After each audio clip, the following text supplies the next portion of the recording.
వక్రతుండ మహాకాయ కోటి సూర్య సమప్రభ నిర్విఘ్నం కురు మే దేవ సర్వకార్యేషు సర్వదా జ్ఞానానందమయం దేవం నిర్మల స్ఫటికాకృతిం ఆధారం సర్వ విద్యానాం హయగ్రీవముపాస్మహే. శ్రీ మహాగణాధిపతయే నమ. శ్రీమాత్రే నమ. మాచిరాజు ప్రవచనాలు యూట్యూబ్ ఛానల్ ప్రేక్షకులందరికీ నమస్కారం.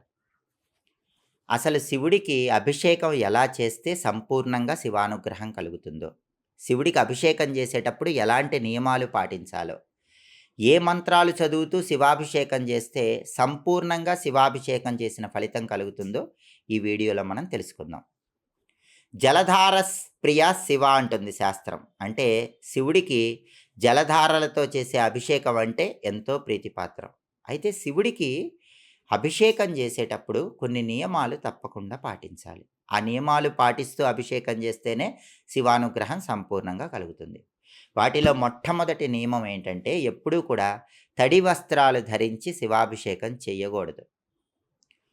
ఉతికి ఆరవేసినటువంటి పొడి వస్త్రాలు ధరించి మాత్రమే శివాభిషేకం చేయాలి. అలాగే శివాభిషేకం చేసేటప్పుడు ప్రసన్న వదనంతో ఉండాలి. విచార వదనం ఉండకూడదు. గట్టిగా మాట్లాడుతూ శివాభిషేకం చేయకూడదు.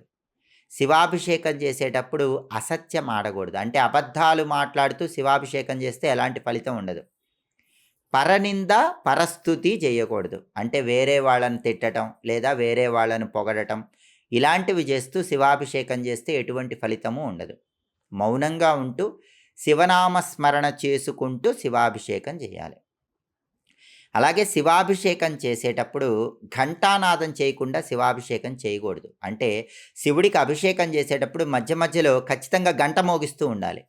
అప్పుడే శివాభిషేకం చేసిన సంపూర్ణమైన ఫలితం కలుగుతుంది. అంతేగాని గంట మోగించకుండా కేవలం అభిషేకం చేస్తూ ఉంటే ఎలాంటి ఫలితము కూడా ఉండదు. శివాభిషేకం చేసేటప్పుడు పెద్దగా నవ్వటము, కాళ్ళు జాపి కూర్చోవటం ఇలాంటివి చేయకూడదు. అలా చేసినా కూడా శివాభిషేకం వల్ల ఎలాంటి ఫలితము ఉండదు. అలాగే చాలామంది శివుడికి అభిషేకం చేసిన వెంటనే చెమట పట్టిందని స్నానం చేస్తూ ఉంటారు. అలా చేస్తే శివాభిషేక ఫలితం ఏమాత్రం ఉండదు. శివుడికి అభిషేకం చేసిన తర్వాత ఒక ముహూర్త కాలం ఆగి ఆ తర్వాతే స్నానం చేయాలి. ముహూర్త కాలం అంటే 48 నిమిషాలు. అభిషేకం పూర్తయ్యాక 48 నిమిషాలు ఆగి ఆ తర్వాత మాత్రమే శివాభిషేకం చేసిన ఫలితం పొందటానికి మనం స్నానాన్ని ఆచరించాలి. అప్పుడే అభిషేక ఫలితం సంపూర్ణంగా మనకు కలుగుతుంది. అయితే శివాభిషేకం ఎక్కడ చేస్తే ఎలాంటి ఫలితం? ఇంట్లో చేస్తే మంచి ఫలితమే ఉంటుంది, కానీ కొంతవరకు ఫలితం ఉంటుంది. నదీ తీరాల్లో చేస్తే వేల రెట్లు ఫలితం ఉంటుంది. దేవీ దేవతల ఆలయాల్లో చేస్తే లక్షల రెట్లు ఫలితం ఉంటుంది. విష్ణు సంబంధమైన ఆలయంలో చేస్తే కోట్ల రెట్లు ఫలితం ఉంటుంది. ఎందుకంటే శివుడికి విష్ణుమూర్తి అంటే చాలా ఇష్టం. విష్ణుమూర్తికి శివుడు అంటే చాలా ఇష్టం. అందుకని ఎప్పుడైనా శివాలయంలో శివుడికి చేసే అభిషేకం కంటే విష్ణు ఆలయంలో శివుడికి చేసే అభిషేకం కొన్ని వేల లక్షల రెట్లు ఉత్తమ ఫలితాలను కలిగిస్తుంది. ఎందుకంటే విష్ణుమూర్తికి శివుడంతే అంతటి ప్రీతిపాత్రం. కాబట్టి ఇంట్లో శివాభిషేకం చేసుకుంటే మంచి ఫలితమే వస్తుంది. అయితే నదీ తీరాల్లో చేస్తే ఇంకా ఫలితము, దేవీ దేవతల ఆలయాల్లో చేస్తే ఇంకా లక్షల రెట్లు ఫలితము, విష్ణు సంబంధమైన ఆలయాల్లో చేస్తే కోట్ల రెట్లు విశేషమైన ఫలితం కలుగుతుంది. భస్మం ధరించి శివుడికి అభిషేకం చేస్తే పంచమహాపాతకాలు తొలగిపోతాయని పరాశర స్మృతిలో చెప్పారు. దీనికి ప్రమాణం పరాశర స్మృతి. అంటే ఎవరైనా భస్మం విభూతి ధరించి శివుడికి అభిషేకం చేస్తే భయంకరమైన పాపాలు తొలగిపోతాయి. అలాగే కోరిక లేకుండా కొంతమంది శివుడికి అభిషేకం చేస్తూ ఉంటారు. అంటే నాకు ఫలానా కోరిక నెరవేరాలి అని ఏం లేకుండా మామూలుగా శివుడికి అభిషేకం చేస్తూ ఉంటారు. ఏ కోరిక లేకుండా శివుడికి అభిషేకం చేస్తే చనిపోయిన తర్వాత శివలోకం వస్తుందని వాయుపురాణంలో మనకు చెప్పారు. దీనికి ప్రమాణం వాయుపురాణం. సంతానం లేని వాళ్ళు సంతానం కావాలని మనసులో అనుకొని భస్మం ధరించి శివుడికి అభిషేకం చేస్తే ఖచ్చితంగా సంతానం కలుగుతుందని ఆపస్తంభ సూత్రాల్లో చెప్పారు. ఈ సృష్టి మొత్తంలో కూడా కాశీలో శివుడికి చేసే అభిషేకం అనేది లక్షల కోట్ల రెట్లు అద్భుతమైన ఫలితాలను ఇస్తుందని ఆగమశాస్త్రంలో చెప్పారు. ఆగమశాస్త్రం ఏం చెప్పిందంటే, ఇక తిరుగులేని ఫలితాలు రావాలంటే మాత్రం ఒక్కసారి కాశీలో శివుడికి అభిషేకం చేసుకోవాలని ఆగమశాస్త్రంలో చెప్పారు. ఇలా శివుడికి ఒక్కొక్క ప్రదేశంలో అభిషేకం చేస్తే ఒక్కొక్క రకమైన ప్రయోజనం కలుగుతుంది.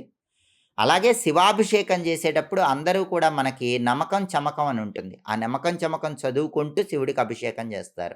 నమకం, చమకం చదవలేని వాళ్ళు ఏం చేస్తారు? ఆ చాంటింగ్స్ పెట్టుకొని శివుడికి అభిషేకం చేస్తారు. యూట్యూబ్‌లో రుద్రం, నమకం, చమకం అని కొడితే వస్తుంది. ఆ రుద్రం, నమకం, చమకం చాంటింగ్ పెట్టుకొని శివుడికి అభిషేకం చేసుకోవచ్చు. అయితే ఆ నమకం, చమకం చదువుతూ అభిషేకం చేయలేని వాళ్ళు, లేదా ఆ చాంటింగ్ మొత్తం వింటూ అభిషేకం చేసేంత సమయం లేని వాళ్ళకి నమకంలో ఒక మంత్రం చెప్పారు. ఆ ఒక్క మంత్రం చదువుతూ శివలింగం మీద నీళ్లు పోస్తే మొత్తం రుద్రం, నమకం, చమకం చదువుతూ శివుడికి అభిషేకం చేసిన ఫలితం కలుగుతుందని ధర్మశాస్త్ర గ్రంథాల్లో చెప్పారు. ఆ ఒక్క మంత్రానికి అంతటి శక్తి ఉంటుంది. ఆ మంత్రం ఏంటంటే ఓం నమస్తే అస్తు భగవన్ విశ్వేశ్వరాయ మహాదేవాయ త్ర్యంబకాయ త్రిపురాంతకాయ త్రికాగ్నికాలాయ కాలాగ్నిరుద్రాయ నీలకంఠాయ మృత్యుంజయాయ సర్వేశ్వరాయ సదాశివాయ శ్రీమన్మహాదేవాయ నమః. ఇది నమకంలో చెప్పబడినటువంటి ఒక ప్రత్యేకమైన మంత్రం. ఈ ఒక్క మంత్రం చదువుకుంటూ శివలింగం మీద నీళ్లు పోసి మీరు పని మీద బయటికి వెళితే రుద్ర, నమక, చమకాలు మొత్తం చదువుతూ శివుడికి అభిషేకం చేసిన ఫలితం కలుగుతుంది. ఈ మంత్రంలో ఉన్న అర్థం ఏంటి? ఓం నమస్తే అస్తు భగవన్ విశ్వేశ్వరాయ. ఈ విశ్వానికే ఈశ్వరుడు, శుభాన్నిచ్చేవాడు. అందుకే విశ్వేశ్వరాయ అంటూ శివుణ్ణి మనం కీర్తిస్తున్నాం. నమస్తే అస్తు భగవన్ విశ్వేశ్వరాయ. భగవత్ శబ్దానికి అర్థం ఏంటి? 6 రకాలైనటువంటి శుభలక్షణాలు కలిగి ఉంటే దాన్ని భగవత్ శబ్దం అంటారు, భగవంతుడు అంటారు.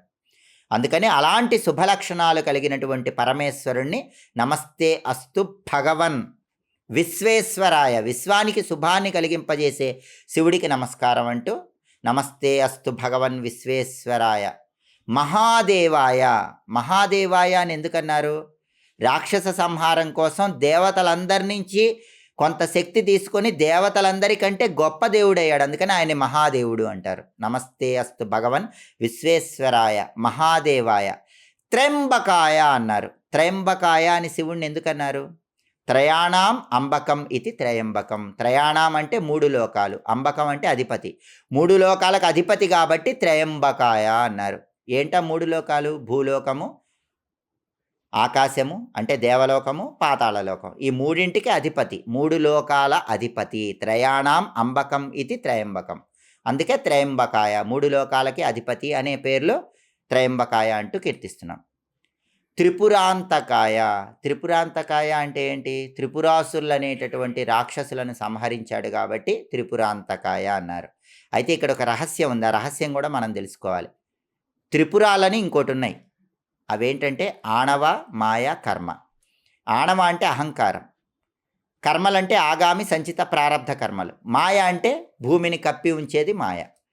అహంకారము, మాయ, కర్మ ఫలితాలు, ఈ మూడింటిని కూడా త్రిపురాలు అంటారు. ఆ మూడింటిని పోగొట్టేవాడు కాబట్టి త్రిపురాంతకాయ అని అర్థం. అంటే త్రిపురాసురులనే రాక్షసులను సంహరించడం మాత్రమే కాదు, అహంకారాన్ని పోగొట్టేవాడు.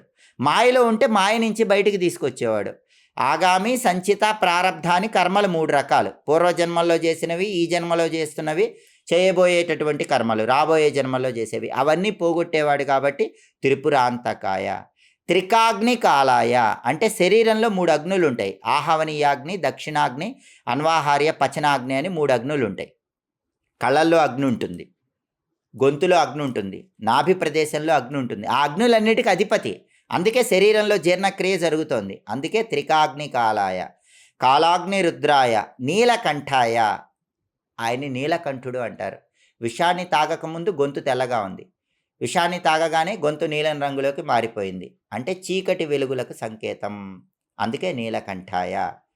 మృత్యుంజయాయ, ఆయన మృత్యువును జయింపజేస్తాడు. అందుకే మనం మహామృత్యుంజయ మంత్రం చదువుకుంటాం.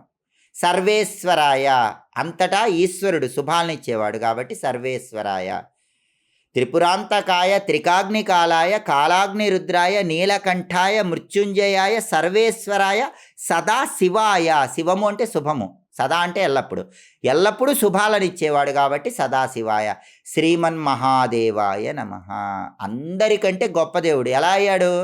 రాక్షస సంహారం కోసం దేవతలందరి నుంచి శక్తి తీసుకొని అందరికంటే గొప్ప దేవుడు అయ్యాడు. అది ఈ మంత్రంలో ఉన్న అర్థం. కాబట్టి నమక చమకాలు మొత్తం చదువుకోలేని వాళ్ళు అభిషేక నియమాలు పాటిస్తూ నమస్తే అస్తు భగవన్ విశ్వేశ్వరాయ మహాదేవాయ త్ర్యంబకాయ త్రిపురాంతకాయ త్రికాగ్నికాలాయ కాలాగ్ని రుద్రాయ నీలకంఠాయ మృత్యుంజయాయ సర్వేశ్వరాయ సదాశివాయ శ్రీమన్మహాదేవాయ నమః అంటూ ఈ ఒక్క మంత్రం చదువుకుంటే నమక చమకాలు మొత్తం చదువుతూ అభిషేకం చేసిన ఫలితం వస్తుంది. అలాగే శివుడికి సంబంధించి దశరుద్ర నామాలని చెప్పారు, చాలా శక్తివంతమైనవి.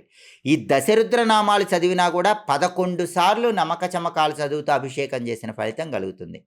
ఆ దశరుద్ర నామాలు ఏంటంటే మొట్టమొదటిది ఓం నిధనపతయే నమః, ఓం నిధనపత్యంతకాయ నమః, ఇది మొదటి నామం. రెండవది ఓం ఊర్ధ్వాయ నమః, ఓం ఊర్ధ్వలింగాయ నమః. మూడవది ఓం హిరణ్యాయ నమః, ఓం హిరణ్యలింగాయ నమః. నాలుగవది ఓం సువర్ణాయ నమః, ఓం సువర్ణలింగాయ నమః. ఐదవది ఓం దివ్యాయ నమః, ఓం దివ్యలింగాయ నమః.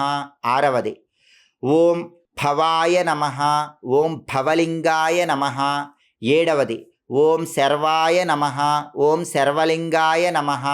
ఎనిమిదవది ఓం శివాయ నమః, ఓం శివలింగాయ నమః. తొమ్మిదవది ఓం జ్వాలాయ నమః, ఓం జ్వలలింగాయ నమః. పదవది ఓం ఆత్మాయ నమః, ఓం ఆత్మలింగాయ నమః. వీటిని దశరుద్ర నామాలు అనే పేరుతో పిలుస్తారు. చాలా శక్తివంతమైనవి. ఈ దశరుద్ర నామాలు చదువుతూ శివాభిషేకం చేసిన 11 సార్లు నమక చమకాలు చదువుతూ శివాభిషేకం చేసిన ఫలితం కలుగుతుంది. కాబట్టి శివుడికి అభిషేకం చేసేటప్పుడు ఈ నియమాలు పాటించండి. నమకంలో చెప్పబడిన ఆ మంత్రం కానీ దశరుద్ర నామాలు కానీ చదువుకుంటూ శివాభిషేకం చేయండి. పరమశివుడి సంపూర్ణమైన అనుగ్రహానికి సులభంగా పాత్రలు కండి. ఇంకా ఇలాంటి ఆసక్తికరమైన ఆధ్యాత్మిక విషయాల గురించి తెలుసుకోవాలనుకుంటున్నారా? అయితే మాచిరాజు ప్రవచనాలు ఛానల్ తప్పకుండా సబ్స్క్రైబ్ చేసుకోండి. మా వీడియోస్ మీకు నచ్చినట్లయితే మా ఛానల్ని లైక్ చేయండి, కామెంట్ చేయండి. మా ఛానల్ వీడియోస్ 10 మంది మిత్రులకు షేర్ చేయండి. మా ఛానల్ని సబ్స్క్రైబ్ చేసుకోండి. పక్కన ఉన్న బెల్ సింబల్ ఒకటి మాత్రం మర్చిపోకండి. సర్వే జనాః సుఖినో భవంతు. స్వస్తి.